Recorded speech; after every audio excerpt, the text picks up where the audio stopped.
Pasport ini sah digunakan untuk semua negara kecuali Israel. Tetapi kenapa pasport kita tidak boleh digunakan untuk masuk ke Israel? Allah, apakah faktor? Adakah faktor kerana kita tidak mengisytiharkan Israel sebagai sebuah negara, ataupun adakah faktor kerana kita sangat lantang menegakkan keadilan pendirian kita dalam hak asasi kemanusiaan, atau faktor-faktor lain? Sebelum itu, negara Malaysia juga pernah mengeluarkan larangan di dalam pasport kita ke atas beberapa negara lain selain Israel laknatullah ini. Contohnya China, kerana pada ketika itu China sangat menyokong Parti Komunis Malaya dan beberapa buah negara lain di Asia dan juga di Afrika atas faktor pergolakan, konflik kemelut dan sebagainya lah. Apakah faktor utama sehingga ke hari ini Israel laknatullah dilarang oleh kerajaan Malaysia untuk kita sebagai rakyat Malaysia untuk ke Israel laknatullah ini? Walhal kita tahu sebelum ini ada pernah diberikan kebenaran khas oleh Kementerian Dalam Negeri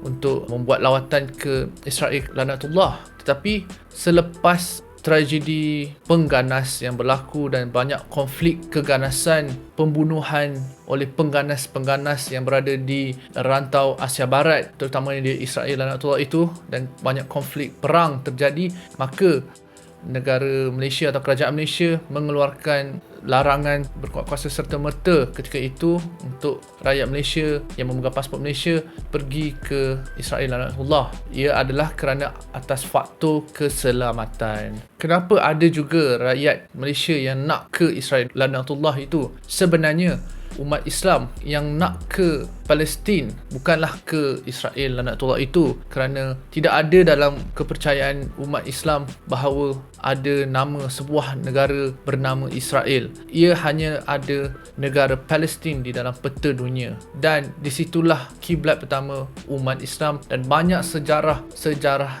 berkaitan dengan Islam berada di tanah suci di kawasan Jerusalem, Palestin, di Masjid Al-Aqsa itu sendiri. Dan itulah sebab kenapa rakyat Malaysia yang terutamanya umat Islam ingin ke sana. Jadi kita sebagai rakyat Malaysia ni, kita harus bersyukur negara kita walaupun berbilang kaum, berlainan dan mempunyai keunikan kebudayaan, kita dapat hidup dengan harmoni dan sejahtera. Dan kita sebagai rakyat Malaysia, tidak kira apa jua agama, haruslah sentiasa menyokong negara Palestin, dan kita sentiasa cuba berdoa setiap hari dan cuba apa jua yang kita mampu untuk membantu saudara se-Islam kita di Palestin.